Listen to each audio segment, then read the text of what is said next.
പ്രിയരെ, സങ്കീർത്തന മീഡിയയുടെ പുതിയൊരു വീഡിയോയിലേക്ക് ഹൃദ്യമായ സ്വാഗതം. ഇത് എഫേസോസ് 5-6 അധ്യായങ്ങളിൽ നിന്നുള്ള മുഴുവൻ ചോദ്യോത്തരങ്ങളാണ്. ഇനി നേരെ ചോദ്യോത്തരങ്ങളിലേക്ക്. 1. എഫേസോസ് 5-ാം അധ്യായത്തിൽ എത്ര വാക്യങ്ങളുണ്ട്? 33 വാക്യങ്ങൾ. 2. എഫേസോസ് 5-ാം അധ്യായത്തിൽ എത്ര ശീർഷകങ്ങളുണ്ട്? 2 ശീർഷകങ്ങൾ. 3. എഫേസോസ് 5-ാം അധ്യായത്തിലെ ആദ്യ ശീർഷകം എന്താണ്? ദൈവത്തെ അനുകരിക്കുക. 4. എഫേസോസുകാർ ആരെപ്പോലെ ദൈവത്തെ അനുകരിക്കുന്നവരാകുവിൻ എന്നാണ് പൗലോസ്ലീഹ പറയുന്നത്? വത്സല മക്കളെപ്പോലെ. 5. വത്സല മക്കളെപ്പോലെ എഫേസോസുകാർ എന്ത് ചെയ്യുന്നവരാകുവിൻ എന്നാണ് പൗലോസ്ലീഹ ആവശ്യപ്പെടുന്നത്? ദൈവത്തെ അനുകരിക്കുന്നവരാകുവിൻ എന്ന്. 6. ക്രിസ്തു എഫേസോസുകാരെ സ്നേഹിച്ചതുപോലെ എഫേസോസുകാർ എന്ത് ചെയ്യാനാണ് പൗലോസ്ലീഹ പറയുന്നത്? സ്നേഹത്തിൽ ജീവിക്കാൻ. 7. ഏതുപോലെ സ്നേഹത്തിൽ ജീവിക്കുവിൻ എന്നാണ് പൗലോസ്ലീഹ എഫേസോസുകാരോട് പറയുന്നത്? ക്രിസ്തു എഫേസോസുകാരെ സ്നേഹിച്ചതുപോലെ. 8. എഫേസോസ് 5:2 പ്രകാരം ക്രിസ്തു നമുക്ക് വേണ്ടി എന്താണ് ചെയ്തത്? സുരഭില കാഴ്ചയും ബലിയുമായി തന്നെ ദൈവത്തിന് സമർപ്പിച്ചു. 9. ക്രിസ്തു നമുക്ക് വേണ്ടി തന്നെ ദൈവത്തിന് സമർപ്പിച്ചത് എന്തായിട്ടാണ്? സുരഭില കാഴ്ചയും ബലിയുമായി. 10. എഫേസോസുകാരുടെ ഇടയിൽ എന്തൊക്കെ തിന്മകളുടെ പേര് പോലും കേൾക്കരുതെന്നാണ് പൗലോസ്ലീഹ പറയുന്നത്? വ്യഭിചാരത്തിൻ്റെയും യാതൊരുവിധ അശുദ്ധിയുടെയും അത്യാഗ്രഹത്തിൻ്റെയും പേര് പോലും. 11. ആർക്ക് യോഗ്യമായ രീതിയിൽ വർത്തിക്കാനാണ് പൗലോസ്ലീഹ എഫേസോസുകാരോട് ആവശ്യപ്പെടുന്നത്? വിശുദ്ധർക്ക് യോഗ്യമായ രീതിയിൽ. 12. എന്തൊക്കെയാണ് നമുക്ക് യോജിച്ചതല്ലെന്ന് പൗലോസ്ലീഹ പറയുന്നത്? മ്ലേച്ഛതയും വ്യർത്ഥ ഭാഷണവും ചാബല്യവും. 13. എന്തൊക്കെയാണ് നമുക്ക് ഉചിതം എന്ന് പൗലോസ്ലീഹ പറയുന്നത്? കൃതജ്ഞതാ സ്തോത്രം. 14. ദൈവത്തിൻ്റെയും ക്രിസ്തുവിൻ്റെയും രാജ്യത്തിൽ അവകാശമില്ലെന്ന് പൗലോസ്ലീഹ പറയുന്നത് ആർക്കൊക്കെയാണ്? വ്യഭിചാരിക്കും, അശുദ്ധനും, അത്യാഗ്രഹിക്കും, വിഗ്രഹാരാധകനും. 15. എഫേസോസുകാരെ എന്തുകൊണ്ട് വഞ്ചിക്കാതിരിക്കട്ടെ എന്നാണ് പൗലോസ്ലീഹ പറയുന്നത്? അർദ്ധശൂന്യമായ വാക്കുകൾ കൊണ്ട്. 16. അനുസരണയില്ലാത്ത മക്കളുടെ മേൽ അർദ്ധശൂന്യമായ വാക്കുകൾ മൂലം എന്താണ് നിപതിക്കുന്നത്? ദൈവത്തിൻ്റെ ക്രോധം. 17. ആരുടെ മേലാണ് അർദ്ധശൂന്യമായ വാക്കുകൾ മൂലം ദൈവത്തിൻ്റെ ക്രോധം നിപതിക്കുന്നത്? അനുസരണയില്ലാത്ത മക്കളുടെ മേൽ. 18. അനുസരണയില്ലാത്ത മക്കളുടെ മേൽ എന്ത് മൂലമാണ് ദൈവത്തിൻ്റെ ക്രോധം നിപതിക്കുന്നത്? അർദ്ധശൂന്യമായ വാക്കുകൾ മൂലം. 19. എഫേസോസ് 5:7 പ്രകാരം ആരുമായി സമ്പർക്കം അരുതെന്നാണ് പൗലോസ്ലീഹ പറയുന്നത്? അനുസരണയില്ലാത്ത മക്കളുമായി. 20. ഒരിക്കൽ എഫേസോസുകാർ എന്തായിരുന്നു എന്നാണ് പൗലോസ്ലീഹ എഫേസോസ് 5:8 പറയുന്നത്? അന്ധകാരം. 21. ഒരിക്കൽ അന്ധകാരമായിരുന്ന എഫേസോസുകാർ ഇപ്പോൾ എന്തായിരിക്കുന്നു എന്നാണ് പൗലോസ്ലീഹ പറയുന്നത്? കർത്താവിൽ പ്രകാശമായിരിക്കുന്നു. 22. ആരെപ്പോലെ വർത്തിക്കുവിൻ എന്നാണ് പൗലോസ്ലീഹ എഫേസോസ് 5:9 പറയുന്നത്? പ്രകാശത്തിൻ്റെ മക്കളെപ്പോലെ. 23. പ്രകാശത്തിൻ്റെ ഫലം എന്തിലൊക്കെയാണ് പ്രത്യക്ഷപ്പെടുന്നത്? സകല നന്മയിലും നീതിയിലും സത്യത്തിലും. 24. എന്താണ് സകല നന്മയിലും നീതിയിലും സത്യത്തിലും പ്രത്യക്ഷപ്പെടുന്നത്? പ്രകാശത്തിൻ്റെ ഫലം. 25. എന്ത് വിവേചിച്ചറിയാനാണ് എഫേസോസുകാരോട് പൗലോസ്ലീഹ ആവശ്യപ്പെടുന്നത്? കർത്താവിന് പ്രസാദകരമായിട്ടുള്ളവ എന്തെന്ന് വിവേചിച്ചറിയാൻ. 26. എന്തിൽ പങ്കുചേരരുതെന്നാണ് പൗലോസ്ലീഹ എഫേസോസ് 5:11 പറയുന്നത്? അന്ധകാരത്തിൻ്റെ നിഷ്ഫലമായ പ്രവർത്തനങ്ങളിൽ. 27. എന്തിനെ കുറ്റപ്പെടുത്താനാണ് പൗലോസ്ലീഹ എഫേസോസ് 5:11 പറയുന്നത്? അന്ധകാരത്തിൻ്റെ നിഷ്ഫലമായ പ്രവർത്തനങ്ങളെ. 28. അന്ധകാരത്തിൻ്റെ നിഷ്ഫലമായ പ്രവർത്തനങ്ങളിൽ പങ്കുചേരാതെ പകരം അവയെ എന്തു ചെയ്യാനാണ് പൗലോസ്ലീഹ എഫേസോസുകാരോട് പറയുന്നത് കുറ്റപ്പെടുത്താൻ. 29 അന്ധകാരത്തിൻ്റെ നിഷ്ഫലമായ പ്രവർത്തനങ്ങളിൽ പങ്കുചേരുന്നവർ ചെയ്യുന്ന പ്രവൃത്തികളെക്കുറിച്ച് സംസാരിക്കുന്നത് പോലും എന്താണെന്നാണ് പൗലോസ്ലീഹ പറയുന്നത്? ലജ്ജാവഹം. 30 ആര് രഹസ്യമായി ചെയ്യുന്ന പ്രവൃത്തികളെക്കുറിച്ച് സംസാരിക്കുന്നത് പോലും ലജ്ജാവഹമത്രേ എന്നാണ് പൗലോസ്ലീഹ എഫേസോസുകാരോട് പറയുന്നത്. അന്ധകാരത്തിൻ്റെ നിഷ്ഫലമായ പ്രവർത്തനങ്ങളിൽ പങ്കുചേരുന്നവർ. 31 എന്ത് പ്രശോഭിക്കും എന്നാണ് പൗലോസ്ലീഹ എഫേസോസ് 5:12 പറയുന്നത്? പ്രകാശിതമായവയെല്ലാം. 32 പ്രകാശിതമായവയെല്ലാം പ്രകാശിക്കുന്നത് എന്താണ്? പ്രകാശമാണ്. 33 ഉണരുക, മരിച്ചവരിൽ നിന്ന് എഴുന്നേൽക്കുക, ക്രിസ്തു നിന്റെ മേൽ പ്രകാശിക്കും. ഇങ്ങനെ പറയപ്പെട്ടിരിക്കുന്നത് ആരോടാണ്? ഉറങ്ങുന്നവനോട്. 34 ആരെപ്പോലെ ആകാതെ വിവേകികളെപ്പോലെ ജീവിക്കാൻ ശ്രദ്ധിക്കാനാണ് പൗലോസ്ലീഹ എഫേസോസുകാരോട് ഉപദേശിക്കുന്നത്. അവിവേകികളെപ്പോലെ ആകാതെ. 35 അവിവേകികളെപ്പോലെ ആകാതെ എങ്ങനെ ജീവിക്കാൻ ശ്രദ്ധിക്കുവൻ എന്നാണ് പൗലോസ്ലീഹ എഫേസോസുകാരെ ഉപദേശിക്കുന്നത്? വിവേകികളെപ്പോലെ. 36 ഇപ്പോൾ എങ്ങനെയുള്ള ദിനങ്ങളെന്നാണ് പൗലോസ്ലീഹ എഫേസോസുകാരെ ഓർമ്മിപ്പിക്കുന്നത്? തിന്മയുടെ ദിനങ്ങൾ. 37 വിവേകികളെപ്പോലെ ജീവിച്ചുകൊണ്ട് തിന്മയുടെ ദിനങ്ങളെ എങ്ങനെ തരണം ചെയ്യണമെന്നാണ് പൗലോസ്ലീഹ എഫേസോസുകാരോട് പറയുന്നത്? സമയം പൂർണ്ണമായും പ്രയോജനപ്പെടുത്തുവിൻ എന്ന്. 38 ആരാകാതെ കർത്താവിൻ്റെ അഭീഷ്ടമെന്തെന്ന് മനസ്സിലാക്കുവിൻ എന്നാണ് പൗലോസ്ലീഹ പറയുന്നത്? ഭോഷന്മാരാകാതെ. 39 ഭോഷന്മാരാകാതെ എന്ത് മനസ്സിലാക്കുവിൻ എന്നാണ് പൗലോസ്ലീഹ എഫേസോസുകാരോട് പറയുന്നത്?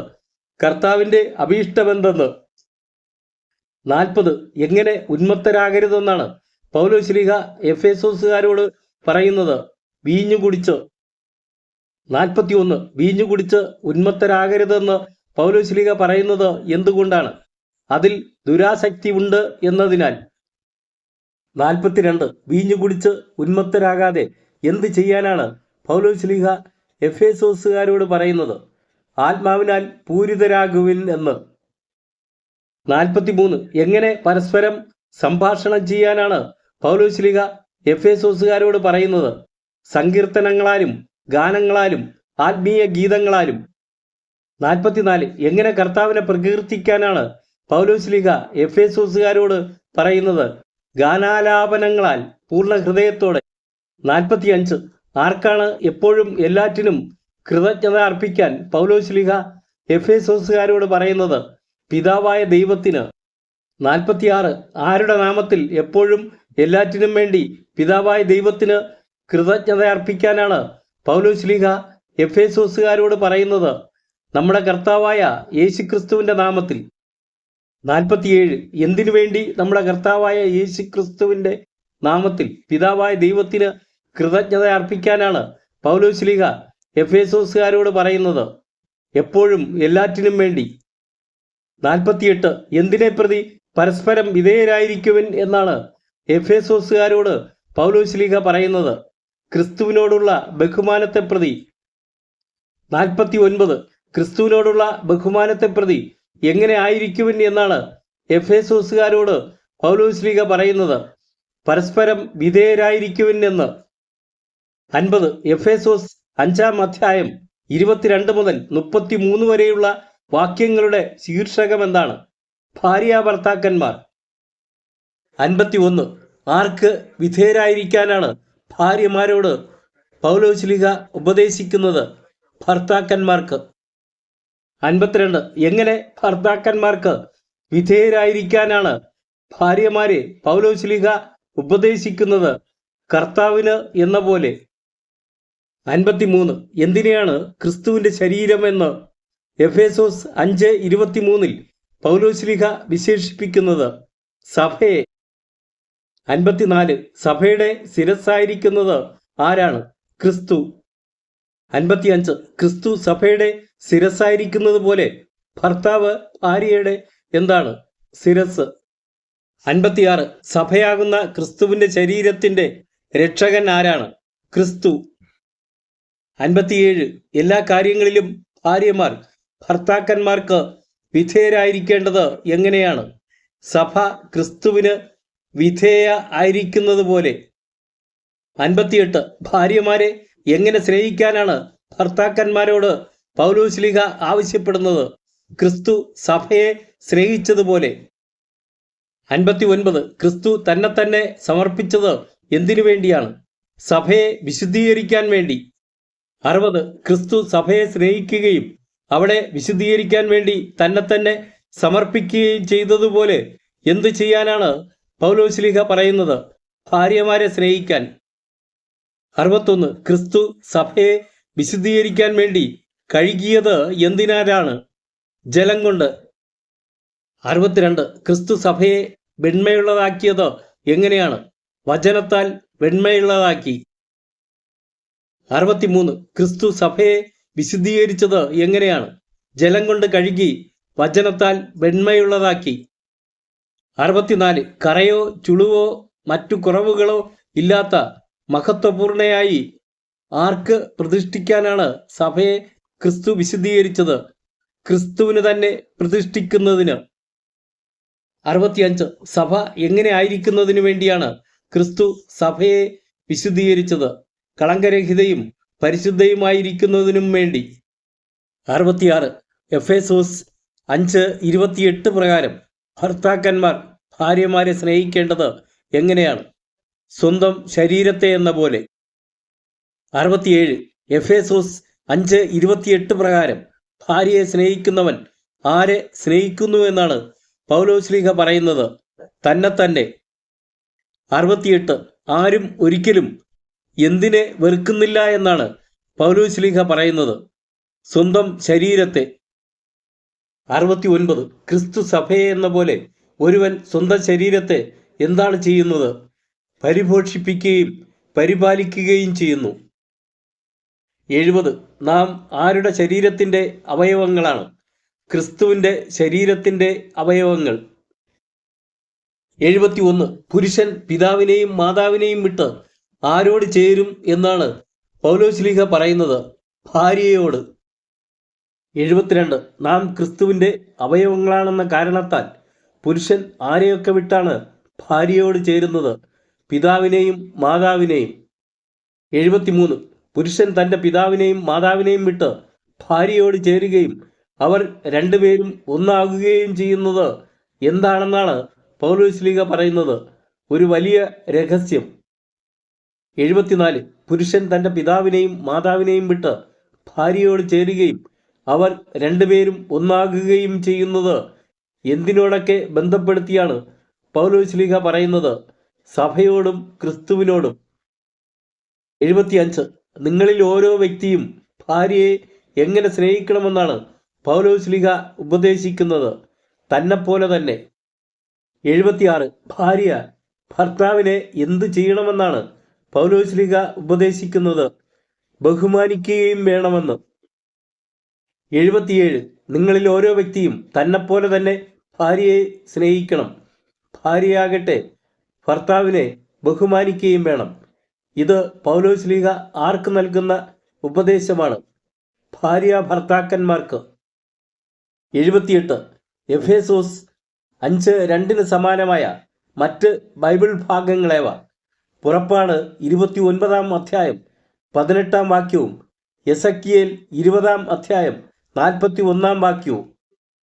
79 എഫേസോസ് 5:14 സമാനമായ മറ്റ് ബൈബിൾ ഭാഗങ്ങളേവ? യേശയ്യ 26 അധ്യായം 19 വാക്യവും യേശയ്യ 60 അധ്യായം 1 വാക്യവും. 80 എഫേസോസ് 5:19 സമാനമായ മറ്റൊരു ബൈബിൾ ഭാഗം ഏതാണ്? കൊളോസോസ് 3 അധ്യായം 16-17 വാക്യങ്ങൾ. 81 എഫേസോസ് 5:23 സമാനമായ മറ്റൊരു ബൈബിൾ ഭാഗം ഏതാണ്? 1 കോരിന്തോസ് 11 അധ്യായം 3 വാക്യം.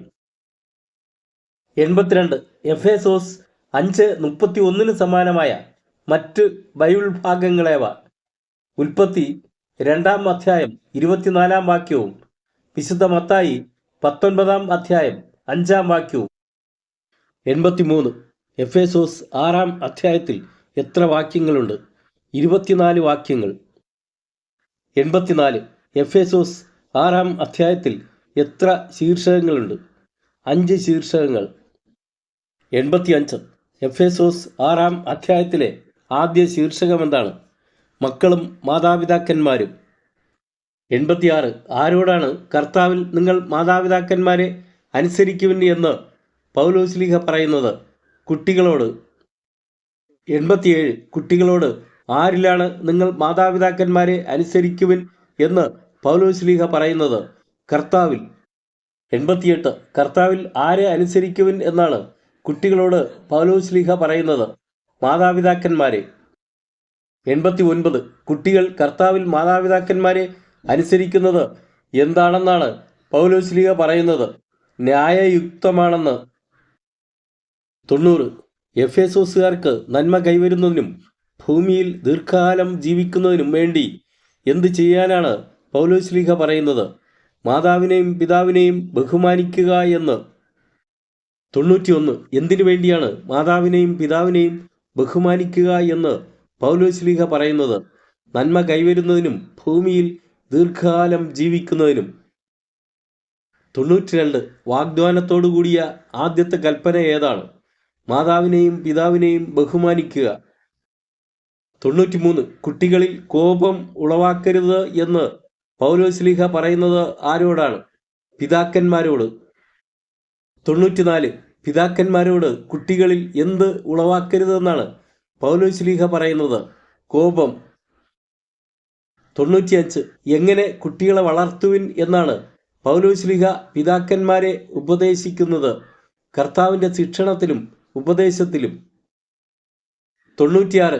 എഫേസോസ് 6-ാം അധ്യായം 5 മുതൽ 9 വരെയുള്ള വാക്യങ്ങളുടെ ശീർഷകം എന്താണ്? ഭൃത്യന്മാരും യജമാനന്മാരും. 97. ദാസന്മാർ തങ്ങളുടെ ലൗകിക യജമാനന്മാരെ ആരെ എന്ന പോലെ ഭയത്തോടും ബഹുമാനത്തോടും ആത്മാർത്ഥതയോടും കൂടെ അനുസരിക്കണമെന്നാണ് പൗലോസ്ലീഹ എഫേസോസുകാരോട് പറയുന്നത്? ക്രിസ്തുവിനെ എന്ന പോലെ.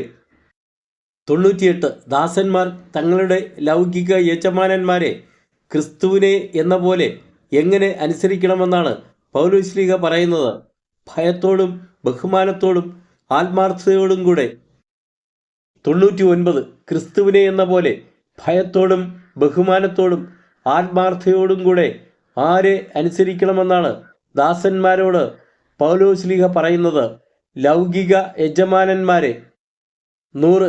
ആരെപ്പോലെ യജമാനന്മാരുടെ കൺമുൻപിൽ മാത്രം പ്രവർത്തിക്കുന്നവരാകരുത് എന്നാണ് പൗലോസ്ലീഹ ദാസന്മാരോട് പറയുന്നത്? മനുഷ്യരെ പ്രീണിപ്പിക്കുന്നവരെ പോലെ. 101. എപ്രകാരം ക്രിസ്തുവിൻ്റെ ദാസന്മാരായിരിക്കുവിൻ എന്നാണ് പൗലോസ്ലീഹ ദാസന്മാരോട് പറയുന്നത്? പൂർണ്ണ ഹൃദയത്തോടെ ദൈവഹിതം അനുവർത്തിച്ചുകൊണ്ട്. 102. മനുഷ്യരെ പ്രീണിപ്പിക്കുന്നവരെ പോലെ അവരുടെ കൺമുൻപിൽ മാത്രം ഇങ്ങനെ പ്രവർത്തിക്കാതെ പൂർണ്ണ ഹൃദയത്തോടെ ദൈവഹിതം അനുവർത്തിച്ചുകൊണ്ട് ആര് ആയിരിക്കുവിൻ എന്നാണ് ദാസന്മാരോട് പൗലോസ്ലീഹ പറയുന്നത്? ക്രിസ്തുവിൻ്റെ ദാസന്മാരായിരിക്കുവിൻ. 103. ആർക്കു വേണ്ടിയല്ല ശുശ്രൂഷ ചെയ്യേണ്ടത് എന്നാണ് ദാസന്മാരോട് പൗലോസ്ലീഹ പറയുന്നത്? മനുഷ്യന് വേണ്ടിയല്ല. 104. മനുഷ്യന് വേണ്ടിയല്ല പിന്നെ എപ്രകാരം ശുശ്രൂഷ ചെയ്യാനാണ് ദാസന്മാരോട് പൗലോസ്ലീഹ പറയുന്നത്? കർത്താവിനു വേണ്ടി എന്ന പോലെ സന്മനസ്സോടെ. 105. ഓരോരുത്തർക്കും സ്വതന്ത്രനോ അടിമയോ ആയിക്കൊള്ളട്ടെ, അവർക്ക് എന്തിനു തക്ക പ്രതിഫലം കർത്താവിൽ നിന്ന് ലഭിക്കുമെന്നാണ് പൗലോസ്ലീഹ പറയുന്നത്?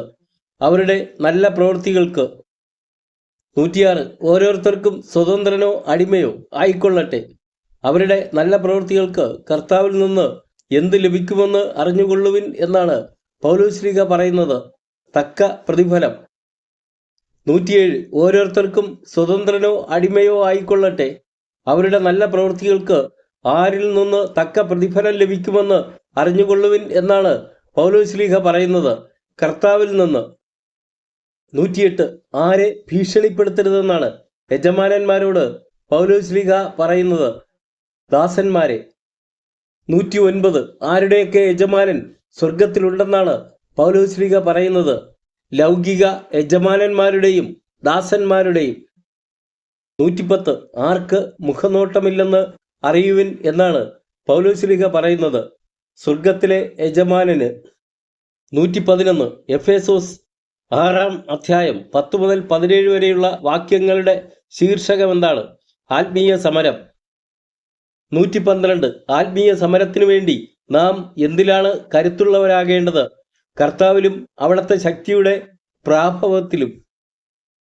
113 സാത്താന്റെ കുടിലതന്ത്രങ്ങളെ എതിർത്ത് നിൽക്കാൻ എന്ത് ധരിക്കുവൻ എന്നാണ് പൗലോസ്ലീഹ പറയുന്നത്? ദൈവത്തിന്റെ എല്ലാ ആയുധങ്ങളും. 114 എന്തിനെ എതിർത്ത് നിൽക്കാനാണ് ദൈവത്തിന്റെ എല്ലാ ആയുധങ്ങളും ധരിക്കുവൻ എന്ന് പൗലോസ്ലീഹ പറയുന്നത്? സാത്താന്റെ കുടിലതന്ത്രങ്ങളെ. 115 നമ്മൾ പടവെട്ടുന്നത് എന്തിന് എതിരായിട്ടല്ല എന്നാണ് പൗലോസ്ലീഹ പറയുന്നത്? മാംസത്തിനും രക്തത്തിനും എതിരായിട്ടല്ല. 116 പ്രഭുത്വങ്ങൾക്കും ആധിപത്യങ്ങൾക്കും ഈ അന്ധകാര ലോകത്തിന്റെ അധിപന്മാർക്കും സ്വർഗീയ ഇടങ്ങളിൽ വർത്തിക്കുന്ന തിന്മയുടെ ദുരാത്മാക്കൾക്കും എതിരായിട്ട് നമ്മൾ എന്ത് ചെയ്യുന്നു എന്നാണ് പൗലോസ്ലീഹ പറയുന്നത്? പടവെട്ടുന്നു. 117 തിന്മയുടെ ദിനത്തിൽ ചെറുത്തു നിൽക്കാനും എല്ലാ കർത്തവ്യങ്ങളും നിറവേറ്റിക്കൊണ്ട് പിടിച്ചു നിൽക്കാനും എങ്ങനെ സാധിക്കുമെന്നാണ് പൗലോസ്ലീഹ പറയുന്നത്? ദൈവത്തിന്റെ എല്ലാ ആയുധങ്ങളും ധരിക്കുന്നതിലൂടെ. 118 തിന്മയുടെ ദിനത്തിൽ അരമുറുക്കേണ്ടത് എന്തുകൊണ്ടെന്നാണ് പൗലോസ്ലീഹ പറയുന്നത്? സത്യം കൊണ്ട്. 119 തിന്മയുടെ ദിനത്തിൽ എന്ത് ധരിക്കണമെന്നാണ് പൗലോസ്ലീഹ പറയുന്നത്? നീതിയുടെ കവചം. 120 തിന്മയുടെ ദിനത്തിൽ സത്യം കൊണ്ട് അരമുറുക്കി നീതിയുടെ കവചം ധരിച്ച് എന്ത് ചെയ്യാനാണ് എഫേസോസുകാരോട് പൗലോസ്ലീഹ പറയുന്നത്? ഉറച്ചു നിൽക്കുവിൻ എന്ന്. 121 സമാധാനത്തിന്റെ സുവിശേഷത്തിനുള്ള ഒരുക്കമാകുന്ന എന്ത് ധരിക്കുവിൻ എന്നാണ് പൗലോസ്ലീഹ പറയുന്നത്? പാദരക്ഷകൾ. 122 ദുഷ്ടന്റെ ജ്വലിക്കുന്ന കൂരമ്പുകളെ കെടുത്തുന്നതിന് നിങ്ങളെ ശക്തരാക്കുന്ന എന്തെടുക്കുവിനെന്നാണ് പൗലോസ്ലീഹ പറയുന്നത്? വിശ്വാസത്തിന്റെ പരിച. 123 എന്തിനെ കെടുത്തുന്നതിന് നിങ്ങളെ ശക്തരാക്കുന്നതിനാണ് വിശ്വാസത്തിന്റെ പരിചയം എടുക്കുവിൻ എന്ന് പൗലോസ്ലീഹ പറയുന്നത്? ദുഷ്ടന്റെ ജ്വലിക്കുന്ന കൂരമ്പുകളെ. 124 ദുഷ്ടന്റെ ജ്വലിക്കുന്ന കൂരമ്പുകളെ കെടുത്തുന്നതിന് എന്താണ് അണിയുവിൻ എന്ന് പൗലോസ്ലീഹ പറയുന്നത്? രക്ഷയുടെ പടത്തൊപ്പി. 125 ദുഷ്ടന്റെ ജ്വലിക്കുന്ന കൂരമ്പുകളെ കെടുത്തുന്നതിന് എന്താണ് എടുക്കുവിനെന്ന് പൗലോസ്ലീഹ പറയുന്നത്? ദൈവവചനമാകുന്ന ആത്മാവിന്റെ വാൾ. 126 ആത്മീയ സമരത്തിൽ നാം സ്വായത്തമാക്കേണ്ട ദൈവത്തിന്റെ ആയുധങ്ങൾ എത്രയെന്നാണ് എഫേസോസ് 6-ാം അധ്യായം 14 മുതൽ 17 വരെയുള്ള വാക്യങ്ങളിൽ പറയുന്നത്? 6 ദൈവത്തിന്റെ ആയുധങ്ങൾ. 127 ആത്മീയ സമരത്തിൽ നാം സ്വായത്തമാക്കേണ്ട ദൈവത്തിന്റെ ആയുധങ്ങളിൽ ആദ്യത്തേത് എന്താണ്? സത്യത്തിന്റെ അരപ്പട്ട. 128 ആത്മീയ സമരത്തിൽ നാം സ്വായത്തമാക്കേണ്ട ദൈവത്തിന്റെ ആയുധങ്ങളിൽ രണ്ടാമത്തേത് എന്താണ്? നീതിയുടെ കവചം. 129 ആത്മീയ സമരത്തിൽ നാം സ്വായത്തമാക്കേണ്ട ദൈവത്തിന്റെ ആയുധങ്ങളിൽ മൂന്നാമത്തേത് എന്താണ്? സമാധാനത്തിന്റെ സുവിശേഷത്തിനുള്ള ഒരുക്കമാകുന്ന പാദരക്ഷകൾ. 130 ആത്മീയ സമരത്തിൽ നാം സ്വായത്തമാക്കേണ്ട ദൈവത്തിന്റെ ആയുധങ്ങളിൽ നാലാമത്തേത് എന്താണ്? വിശ്വാസത്തിന്റെ പരിച. 131 ആത്മീയ സമരത്തിൽ നാം സ്വായത്തമാക്കേണ്ട ദൈവത്തിന്റെ ആയുധങ്ങളിൽ അഞ്ചാമത്തേത് എന്താണ്? രക്ഷയുടെ പടത്തൊപ്പി. 132 ആത്മീയ സമരത്തിൽ നാം സ്വായത്തമാക്കേണ്ട ദൈവത്തിന്റെ ആയുധങ്ങളിൽ ആറാമത്തേത് എന്താണ്? ദൈവവചനമാകുന്ന ആത്മാവിന്റെ വാൾ. 134 എല്ലാ സമയവും ആത്മാവിൽ എങ്ങനെ പ്രാർത്ഥനാ നിരതരായിരിക്കുവിൻ എന്നാണ് എഫേസോസുകാരോട് പൗലോസ്ലീഹ പറയുന്നത്? അപേക്ഷകളോടും യാചനകളോടും. 135 അപേക്ഷകളോടും യാചനകളോടും കൂടെ എല്ലാ സമയവും എങ്ങനെ ആയിരിക്കുവിൻ എന്നാണ് എഫേസോസുകാരോട് പൗലോസ്ലീഹ പറയുന്നത്? പ്രാർത്ഥനാ നിരതരായിരിക്കുവിൻ എന്ന്. 136 അവിശ്രാന്തം ഉണർന്നിരുന്ന് ആർക്കു വേണ്ടി പ്രാർത്ഥിക്കുവിൻ എന്നാണ് പൗലോസ്ലീഹ എഫേസോസുകാരോട് ആവശ്യപ്പെടുന്നത്? എല്ലാ വിശുദ്ധർക്കും വേണ്ടി. 137 പൗലോസ്ലീഹായ്ക്ക് വേണ്ടി എന്തിനൊക്കെ പ്രാർത്ഥിക്കാനാണ് എഫേസോസുകാരോട് ആവശ്യപ്പെടുന്നത്? പൗലോസ്ലീഹ വായി തുറക്കുമ്പോൾ വചനം ലഭിക്കുവാനും സുവിശേഷത്തിന്റെ രഹസ്യം ധൈര്യപൂർവം പ്രഘോഷിക്കാനും വേണ്ടി. 138 എഫേസോസ് 6:20 പൗലോസ്ലീഹ സ്വയം വിശേഷിപ്പിക്കുന്നത് എന്താണ്? സുവിശേഷ രഹസ്യത്തിന്റെ ബന്ധനസ്ഥനായ സ്ഥാനപതിയെന്ന്. 139 എന്തിനു വേണ്ടി എഫേസോസുകാരോട് പ്രാർത്ഥിക്കാനാണ് പൗലോസ്ലീഹ എഫേസോസ് 6:20 പറയുന്നത്? പൗലോസ്ലീഹായുടെ കടമയ്ക്കൊത്ത വിധം പ്രസംഗിക്കാൻ വേണ്ടി. 140 എഫേസോസ് 6-ാം അധ്യായം 21 മുതൽ 24 വരെയുള്ള വാക്യങ്ങളുടെ ശീർഷകമെന്താണ്? ഉപസംഹാരം, ആശംസ. 141 പൗലോസ്ലീഹായെക്കുറിച്ച് എന്തറിയാൻ എഫേസോസുകാർക്ക് ആഗ്രഹം ഉണ്ടായിരിക്കുമല്ലോ എന്നാണ് പൗലോസ്ലീഹ ചോദിക്കുന്നത്. പൗലോസ്ലീഹ എങ്ങനെ ഇരിക്കുന്നെന്നും എന്ത് ചെയ്യുന്നെന്നും.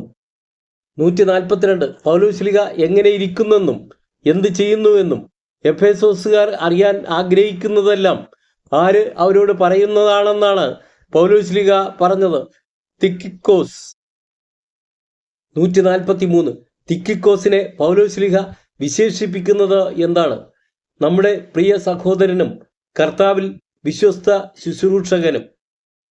144 പൗലോസ്ലീഹായുടെയും കൂട്ടരുടെയും വിശേഷങ്ങൾ അറിയിക്കുന്നതിന് എഫേസോസുകാരുടെ അടുത്തേക്ക് അയക്കുന്നത് ആരെയാണ്? തിക്കിക്കോസിനെ. 146 എഫേസോസിലെ സഹോദരർക്ക് പിതാവായ ദൈവത്തിൽ നിന്നും കർത്താവായ യേശുക്രിസ്തുവിൽ നിന്നും പൗലോസ്ലീഹ എന്താണ് ആശംസിക്കുന്നത്? വിശ്വാസപൂർവകമായ സ്നേഹവും സമാധാനവും. 147 ആരിൽ നിന്നൊക്കെയാണ് പൗലോസ്ലീഹ എഫേസോസിലെ സഹോദരർക്ക് ആശംസകൾ നേരുന്നത്? പിതാവായ ദൈവത്തിൽ നിന്നും കർത്താവായ യേശുക്രിസ്തുവിൽ നിന്നും. 148 പിതാവായ ദൈവത്തിൽ നിന്നും കർത്താവായ യേശുക്രിസ്തുവിൽ നിന്നും വിശ്വാസപൂർവമായ സ്നേഹവും സമാധാനവും പൗലോസ്ലീഹ ആശംസിക്കുന്നത് ആർക്കാണ്? എഫേസോസിലെ സഹോദരർക്ക്. 149 നമ്മുടെ കർത്താവായ യേശുക്രിസ്തുവിനെ സ്നേഹിക്കുന്ന എല്ലാവർക്കും പൗലോസ്ലീഹ എന്താണ് ആശംസിക്കുന്നത്? കൃപയും നിത്യജീവനും ഉണ്ടാകട്ടെ എന്ന്. 150 പൗലോസ്ലീഹ കൃപയും നിത്യജീവനും ഉണ്ടാകട്ടെ എന്ന് ആശംസിക്കുന്നത് ആർക്കാണ്? നമ്മുടെ കർത്താവായ യേശുക്രിസ്തുവിനെ സ്നേഹിക്കുന്ന എല്ലാവർക്കും. 151 എഫേസോസ് 6-ാം അധ്യായം 2-3 വാക്യങ്ങൾക്ക് സമാനമായ മറ്റ് ബൈബിൾ ഭാഗങ്ങളേവ? പുറപ്പാട് 20-ാം അധ്യായം 12-ാം വാക്യവും നിയമാവർത്തനം 5-ാം അധ്യായം 16-ാം വാക്യവും. 152 എഫേസോസ് 6:14 സമാനമായ മറ്റ് ബൈബിൾ ഭാഗങ്ങളേവ?